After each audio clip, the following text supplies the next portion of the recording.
Welcome to Jhilam's kitchen. আজকে আমি তোমাদের সাথে শেয়ার করতে চলেছি পালক পনির রেসিপি। এটা পনিরের রেসিপির মধ্যে অন্যতম একটা জনপ্রিয় রেসিপি। তোমাদের যদি আমার এই রেসিপিটা পছন্দ হয়ে থাকে তাহলে তোমরা লাইক, শেয়ার, কমেন্ট করো। আর আমার চ্যানেলে নিত্য নতুন রেসিপির আপডেট পেতে গেলে আমার চ্যানেলটিকে অবশ্যই সাবস্ক্রাইব করো। পালক পনির রান্না করবার জন্য প্রথমে পালং শাকগুলোকে একটু ভাপিয়ে নিতে হবে। এবার আমি একটা কড়াইতে নিয়ে নিচ্ছি জল।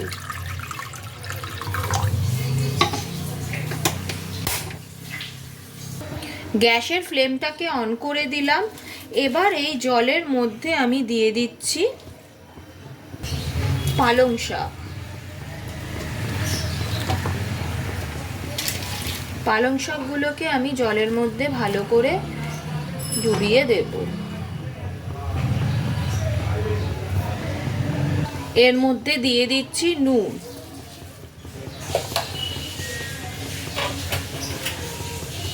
দু মিনিটের জন্য এটাকে আমি ঢেকে দিলাম। 2 মিনিট হয়ে গেছে, ঢাকাটা সরিয়ে নিলাম। পালং শাকটা ভালোভাবে ভাপানো হয়ে গেছে। এবার গ্যাসের ফ্লেমটাকে আমি অফ করে দিলাম।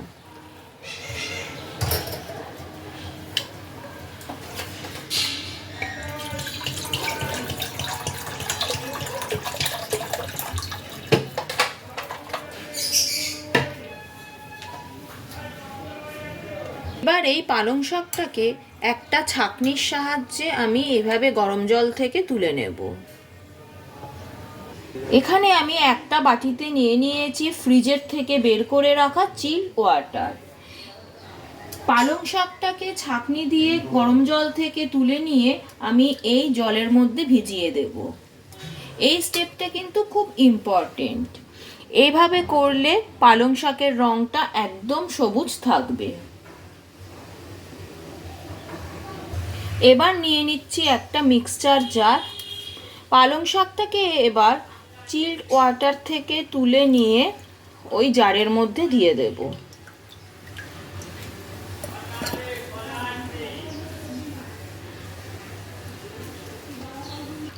এর মধ্যে দিয়ে দেব 2টো কাঁচা লঙ্কা আর দিয়ে দেব খানিকটা ধনেপাতা। এই প্রত্যেকটা স্টেপ ফলো করলে কিন্তু এটা খেতে পুরো ধাবার মতো হবে। এবার এটাকে একটা স্মুথ পেস্ট তৈরি করে নেব। এবার একটা কড়াইকে গ্যাসের ওপর বসিয়ে নিয়েছি। তার মধ্যে দিয়ে দিচ্ছি 1 চামচ ঘি আর দিয়ে দিচ্ছি 1 টেবিল স্পুন সাদা তেল। এটা গরম হয়ে গেছে। এর মধ্যে আমি দিয়ে দেব কিউব করে কেটে রাখা পনির।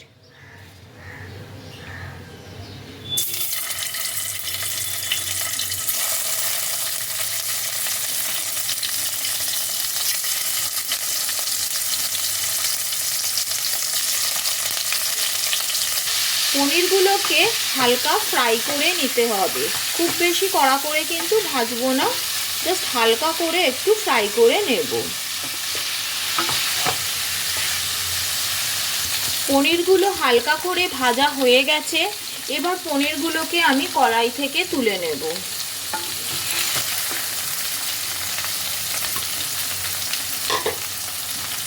এবার এই কড়াইয়ের মধ্যে দিয়ে দিচ্ছি আবারও 1 চামচ ঘি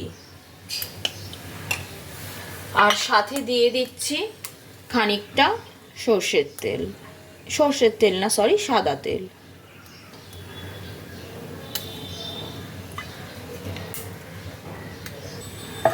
তেলের সাথে ঘিটা ভালো করে মিশিয়ে নিলাম।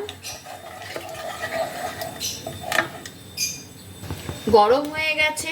এর মধ্যে আমি দিয়ে দিচ্ছি গোটা জিরে,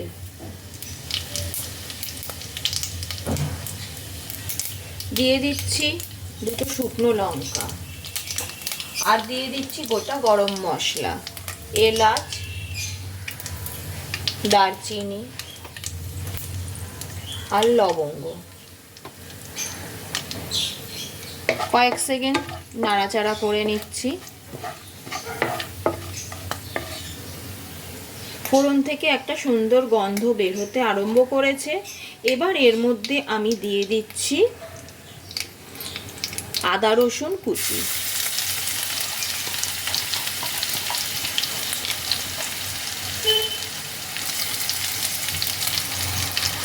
আদা রসুন কুচিটাকে এবার তেলের মধ্যে ভালো করে ফ্রাই করে নেব। রসুন কুচি দেওয়ার জন্য ভীষণ সুন্দর একটা গন্ধ বের হতে আরম্ভ করেছে। সারা রান্নাঘর আমার গন্ধে ভরে গেছে।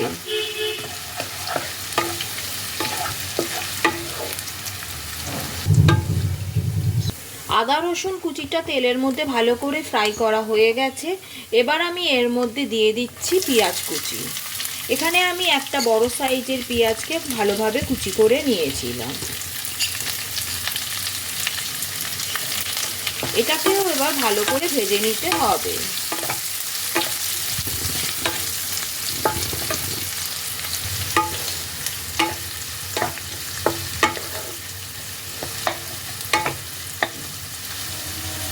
পেঁয়াজটা বেশ ভালোভাবে ভাজা হয়ে গেছে। এবার আমি এর মধ্যে দিয়ে দিচ্ছি টমেটো কুচি।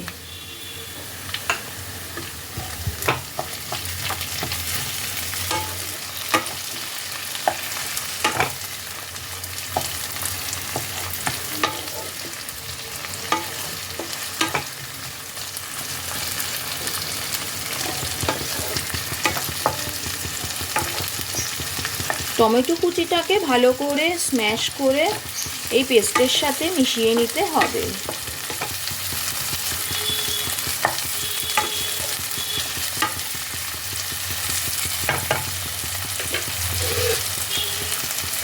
এবার এটাকে আমি ঢেকে মিনিট 2-এর জন্য রান্না হতে দিলাম, যতক্ষণ না টমেটোটা ভালো করে নরম হয়ে যাচ্ছে।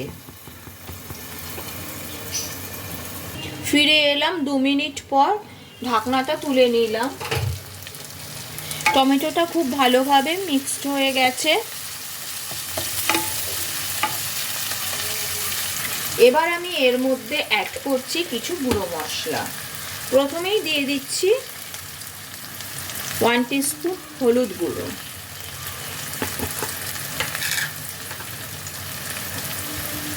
1 টিস্পুন কাশ্মীরি লঙ্কার গুঁড়ো,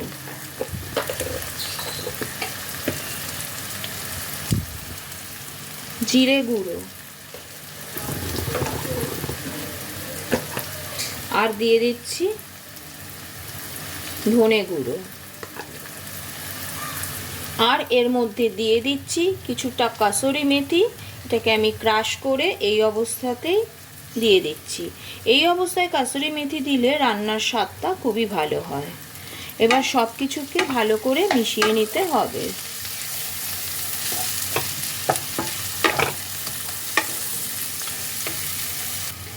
এর মধ্যে আমি দিয়ে দিচ্ছি স্বাদ অনুসারে নুন। নুন মিষ্টিটা কিন্তু আপনারা আপনাদের স্বাদ অনুসারে দেবেন। আর দিয়ে দিচ্ছি কিছুটা চিনি। এবার সামান্য একটু জল এর মধ্যে অ্যাড করলাম। এবার মশলাটাকে ভালো করে কষিয়ে নিতে হবে।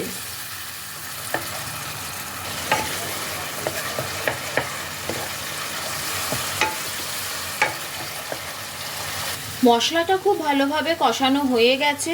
মশলা থেকে অলরেডি তেল ছাড়তে আরম্ভ করেছে। এই অবস্থায় এর মধ্যে আমি দিয়ে দিচ্ছি 3 টেবিল স্পুন টক দই।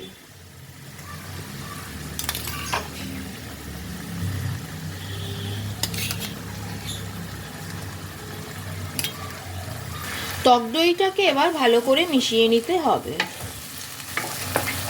দেখতেই পাচ্ছ কি সুন্দর কালারটা এসছে। টক দইটাও ভালো করে মেশানো হয়ে গেছে। এবার আমি এর মধ্যে অ্যাড করব পালং শাকের পেস্ট। কত স্মুথ একটা পেস্ট তৈরি হয়েছে। এটাকে আমি এর মধ্যে দিয়ে দিলাম। এই পেস্টটাকে মশলার সাথে ভালো করে প্রথমে মিশিয়ে নিতে হবে। দেখতেই পাচ্ছ আমার পালং শাকের পেস্টের কালারটা কি সুন্দর এসছে।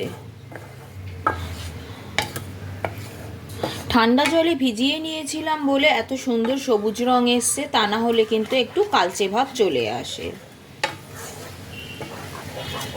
এবার যেই পাত্রে আমি পেস্টটা তৈরি করেছিলাম সেই পাত্রটাতে খানিকটা জল দিয়ে নিয়ে সেই জলটাকেও এর মধ্যে অ্যাড করে দেব। ভালো করে সবটা মিশিয়ে নিয়ে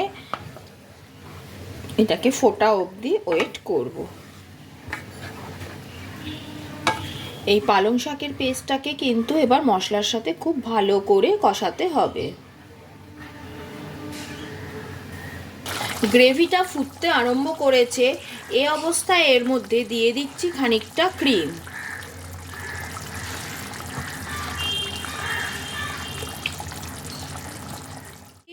এটাকে ঝোলের সাথে ভালো করে মিশিয়ে নিলাম।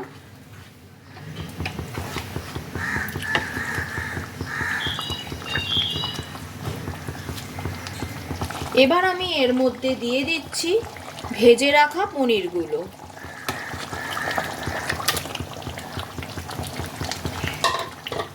পনিরগুলোকে ঝোলের সাথে ভালো করে মিশিয়ে নিতে হবে। পনিরগুলোকে ঝোলের সাথে ভালো করে মিশিয়ে নিয়ে আবারও খানিকক্ষণ এটাকে আমি ফুটতে দেব।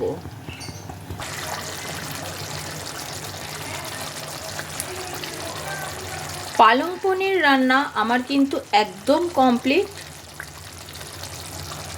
এবার গ্যাসের ফ্লেমটাকে অফ করে এটাকে ঢেকে 5 মিনিট স্ট্যান্ডিং টাইমে আমি রেখে দেব।